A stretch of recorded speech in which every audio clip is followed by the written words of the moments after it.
Hello नमस्कार, मैं doctor Rajneesh Kumar आप सभी का एक बार फिर से हार्दिक स्वागत करता हूं। आज की वीडियो लेक्चर में हम चर्चा करेंगे हिंदी साहित्य का सरल इतिहास के अंतर्गत आदिकालीन हिंदी साहित्य की प्रवृत्तियों के ऊपर।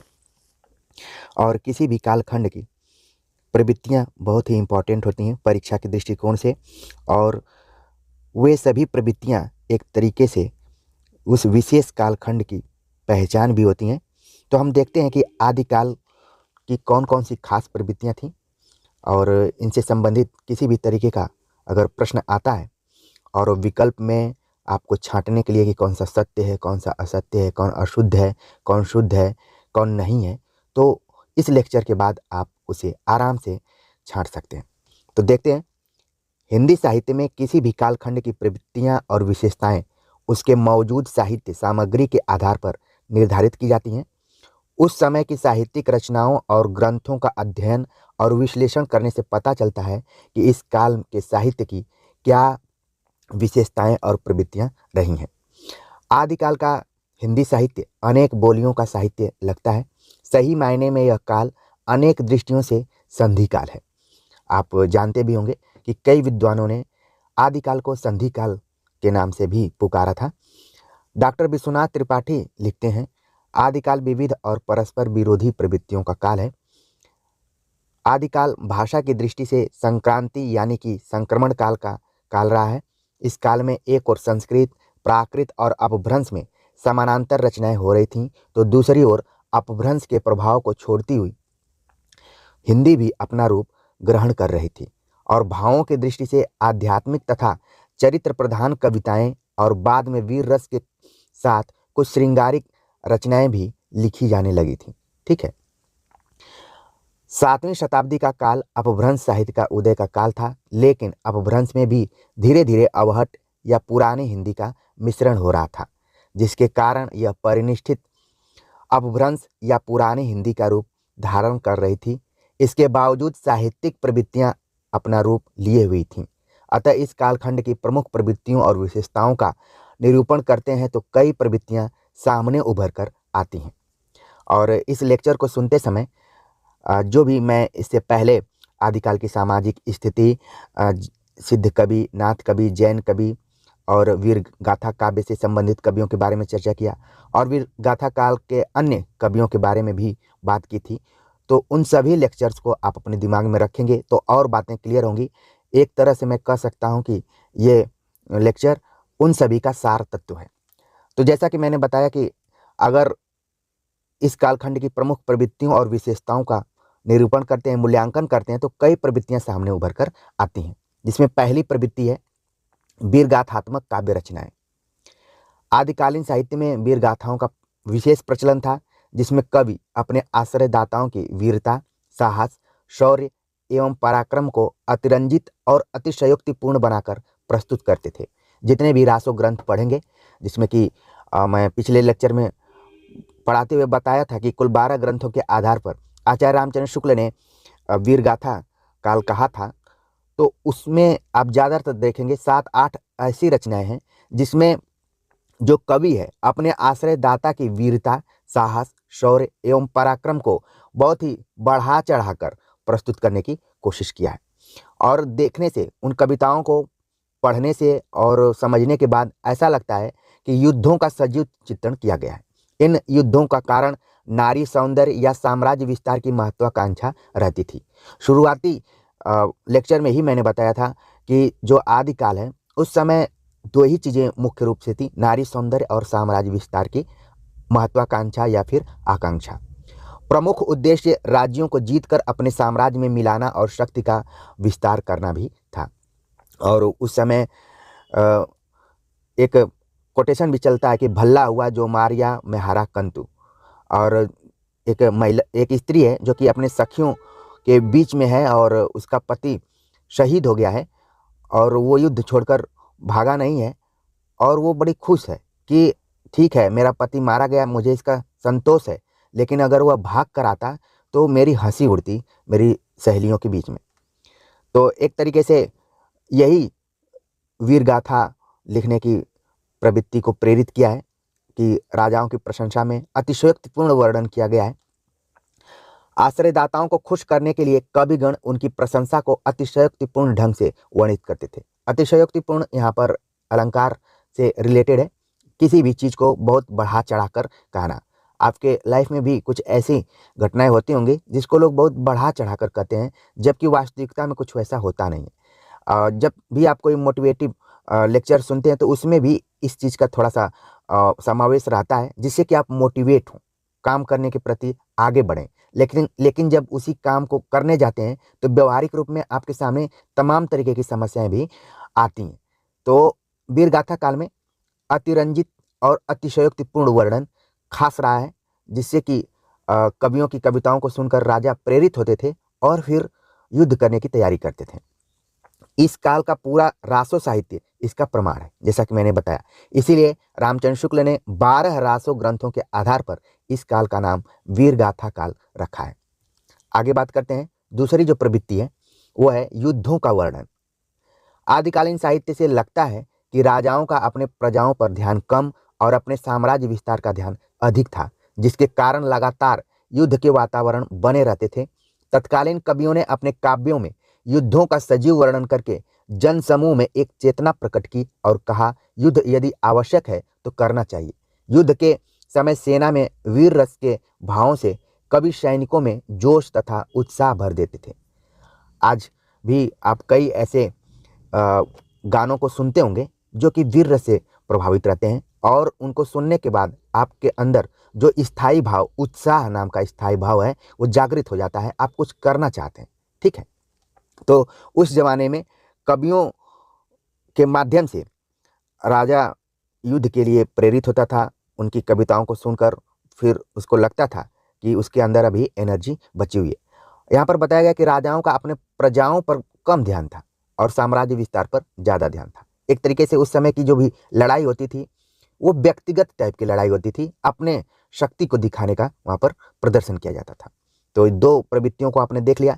तीसरी प्रवृत्ति के बारे में हम चर्चा करेंगे। जैसे ही संपूर्ण प्रवृत्तियों पर बात करेंगे तो पूरे आदिकाल का जो परिवेश रहा है, पृष्ठभूमि रही है, और जो भी उसका निचोड़ रहा है, आपके दिमाग में बैठ जाएगा।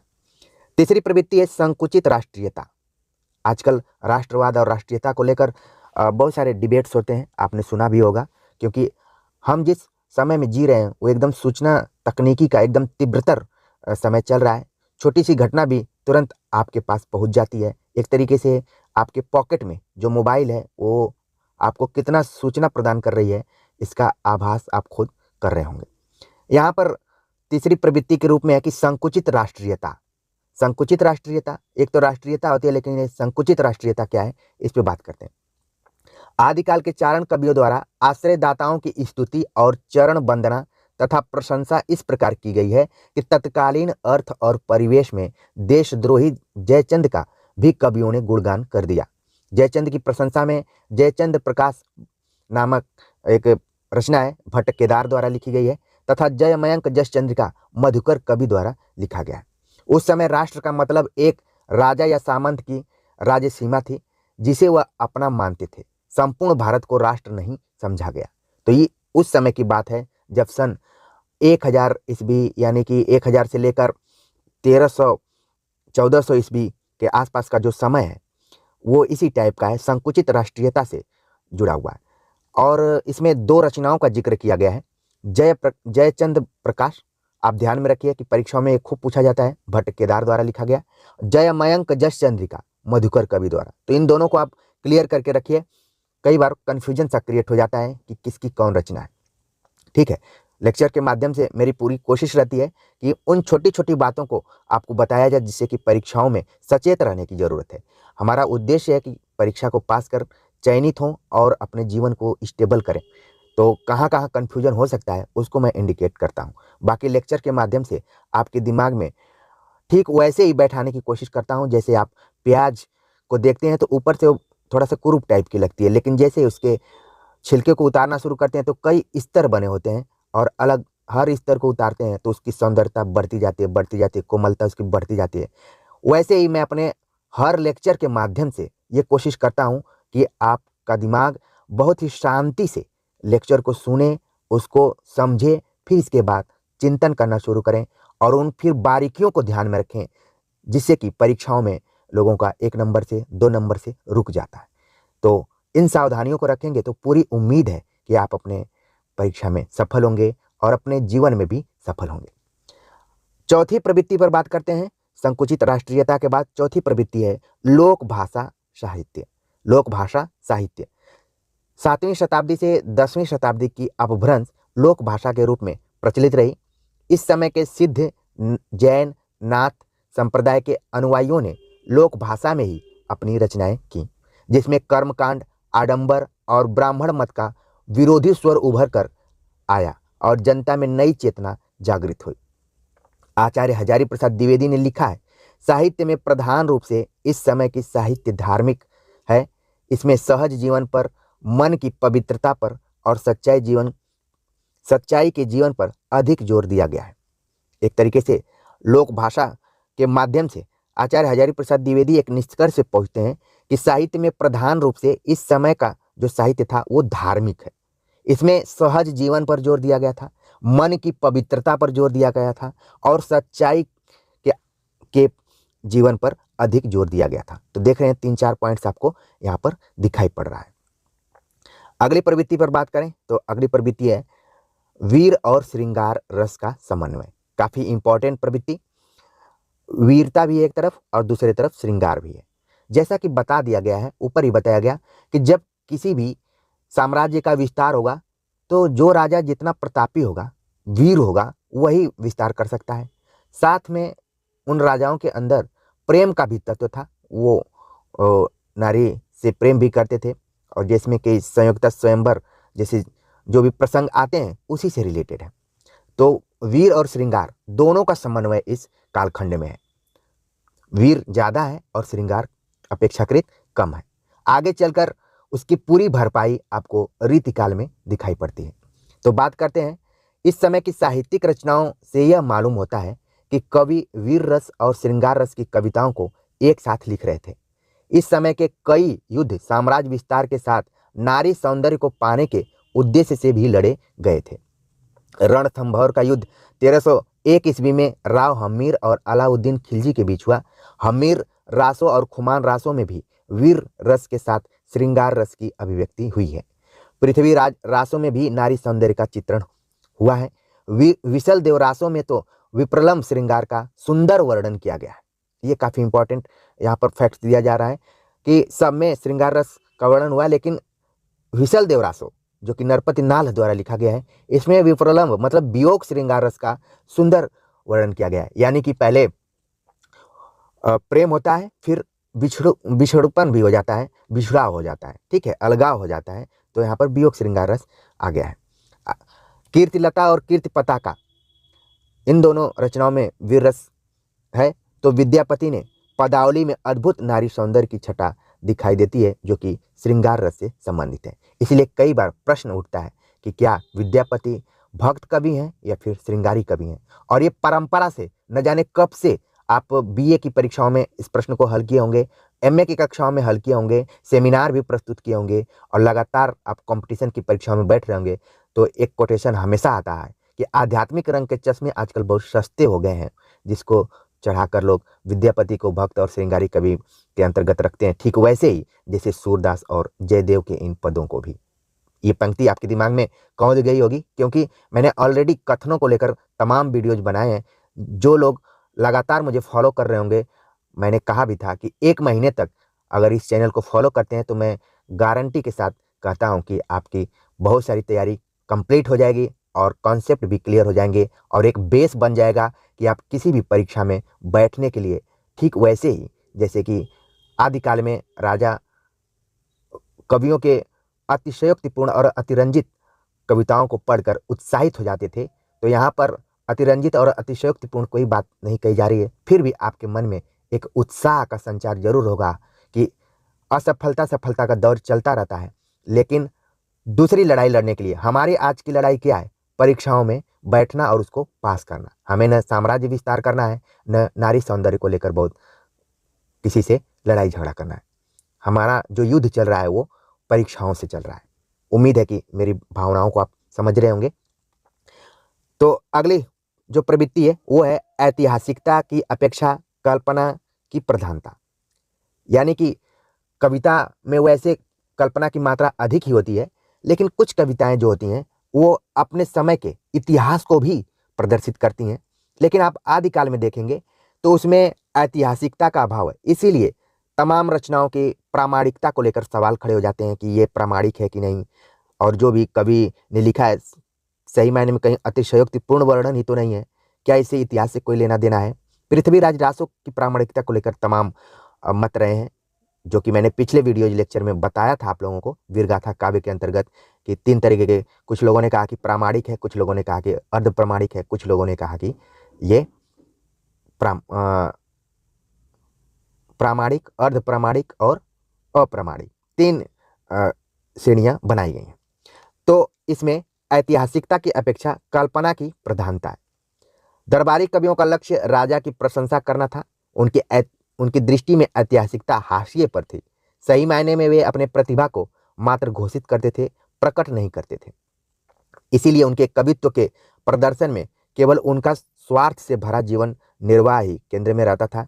कवि अपने राजा को कल्पना लोक में अतिरंजित वर्णन के सहारे घुमाते थे और सच्चाई से दूर रखते थे।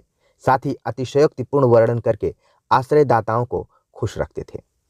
तो इसका प्रभाव आपको रीतिकाल में भी दिखाई पड़ता है कि विहारी नाम के एक कवि हैं जिन्होंने कि अपने अतिशयोक्तिपूर्ण, उनके कविता की शैली को ऊहात्मक शैली भी कहा जाता है। आप जब रीतिकाल जब मैं पढ़ाऊंगा और इस पर चर्चा करूंगा तो बताऊंगा। तो ऐसा माना जाता है कि उनकी हर कविता पर उनको पुरस्कार दिया जाता था, ठीक है, क्योंकि आश्रयदाता को वो खुश करते थे। वीरगाथा काल के साथ साथ रीतिकाल की चर्चा इसलिए हो जा रही है कि उसमें जहाँ पर आदिकाल में वीरगाथा से संबंधित ज़्यादा रचनाएं थीं, लेकिन रीतिकाल में जाकर श्रृंगार रस से संबंधित ज़्यादा कविताएं हो रही थी। तो इसका कहीं ना कहीं एक दूसरे से लिंक है, अचानक नहीं है कि रीतिकाल में श्रृंगारिक रचनाएं लिखी जाने लगी थी, ठीक है। आगे बात करते हैं अगली जो प्रवृत्ति है, प्रबंध एवं मुक्तक गीत। प्रबंध एवं मुक्तक गीत, प्रबंध और मुक्तक काव्य के रूप हैं जिस पर कि हम आगे कभी विस्तृत बात करेंगे। ध्यान में रखिए कि प्रबंध अपेक्षाकृत बड़ा होता है, कई बार इसको महाकाव्य भी बोल दिया जाता है। मुक्तक अपेक्षाकृत छोटा होता है, जिसको कई बार खंड काव्य भी कहा जाता है। तो अभी इतना से ही समझिए। तो आदिकाल में प्रबंध एवं मुक्तक गीत लिखे गए और इस काव्य के 2 रूप मिलते हैं, जैसा कि मैंने बताया। आगे है कि पहला प्रबंध काव्य जो चरित काव्य के रूप में चित्रित होते थे, जैसे जैन साहित्य में रचित काव्यों की परंपरा रही है। साथ ही वीरगाथा के रूप में पृथ्वीराज रासो, ठीक है, तो ये प्रबंध काव्य के अंतर्गत आता है। दूसरा है मुक्तक या फिर गीति काव्य, जैसे कि विशलदेव रासो। तो ध्यान में रखिए, परीक्षाओं में पूछा जा सकता है कि विशलदेव रासो किस प्रकार का है, प्रबंध काव्य है या मुक्तक काव्य है, तो आपका जवाब होगा मुक्तक काव्य। आगे बात करते हैं भाषा को लेकर। कई बच्चों ने कहा कि सर डिंगल और पिंगल को क्लियर कर दीजिए, तो यहाँ पर आपको बहुत सारी चीज़ें क्लियर हो जाएंगी। डिंगल का संबंध है अपभ्रंश राजस्थानी से और पिंगल का संबंध है अपभ्रंश ब्रज भाषा से। एक वीडियो लेक्चर में मैंने थोड़ा सा गलत बता दिया था, लेकिन यहाँ पर इस चीज़ को आप क्लियर कर लीजिए अपने दिमाग में। डिंगल में आप राजस्थानी अपभ्रंश मिश्रित और पिंगल में ब्रज भाषा, ठीक है। तो इतना काफ़ी है, दोनों में अपभ्रंश कॉमन है, इसलिए मैंने डिंगल फॉर आर लिख दिया जिसमें राजस्थानी, और पिंगल फॉर ब्रज जिसमें कि ब्रज भाषा है। और अपभ्रंश दोनों में क्या है, अगर आप मैथ पढ़े होंगे तो कॉमन कर लेंगे। खैर आगे बढ़ते हैं। डिंगल भाषा युक्त काव्य। आदिकाल को आचार्य रामचंद्र शुक्ल ने वीरगाथा काल इसी डिंगल भाषा में रचित रासो साहित्य के कारण कहा है। इस काल में राजस्थानी भाषा में जो साहित्य रचा गया वह डिंगल भाषा का साहित्य है। आदिकाल के संदर्भ में डॉक्टर विश्वनाथ त्रिपाठी लिखते हैं, आदिकाल को अपभ्रंश और हिंदी का संधि काल भी कहा जाता है।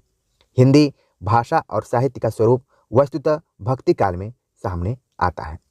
कई विद्वानों का मानना है कि हिंदी साहित्य का वास्तविक जो आरंभ होता है वो भक्ति काल से होता है, जबकि आदिकाल एक तरीके से इसकी पृष्ठभूमि के तौर पर है।